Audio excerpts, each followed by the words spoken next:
So the next calculation we are going to focus on then is our confidence interval calculation. So a 100 times 1 minus alpha, that's a lot of way of saying percent confidence interval on the mean of the ith treatment of mu sub t is this, okay? So when I say mu sub t, I'm just saying the average of that individual treatment. So this would be the confidence interval of that specific treatment. So I would expect the average of like treatment 2 to be within this and this.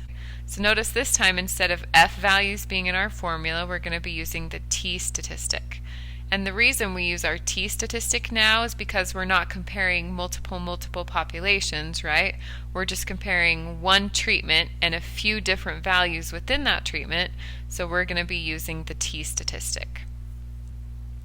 Okay, so then if I have the difference of means that I want to find the confidence interval for, I would have this formula down here.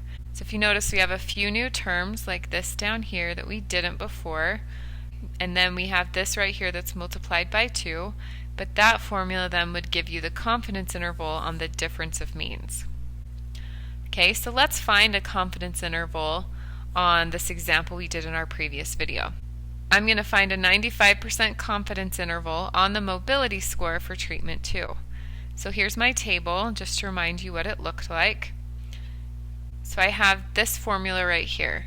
So now let's pull up the table with the averages that I've created, and we are going to focus then on this treatment right here. Okay, so treatment 2.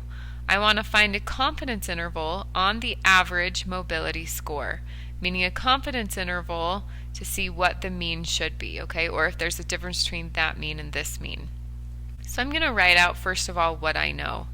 So I know my mean square for error looks like this, and that my sample size is 6, and that my average y hat is 45, right? 45.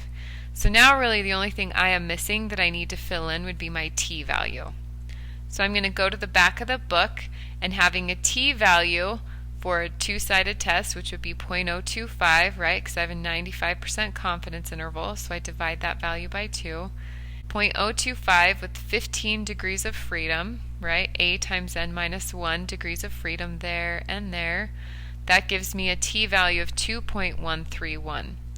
So I plug all those values in, and I get a confidence interval being from 40.61 to 49.39. So I'm saying I am 95% confident that my mean value is going to lie in there, okay? So we could do a hypothesis test, right, and compare 45 to that confidence interval, right, and see that my 45 lies within that confidence interval. So since it is within that confidence interval, then we would fail to reject, okay? So this is how we would do a confidence interval on specific treatments.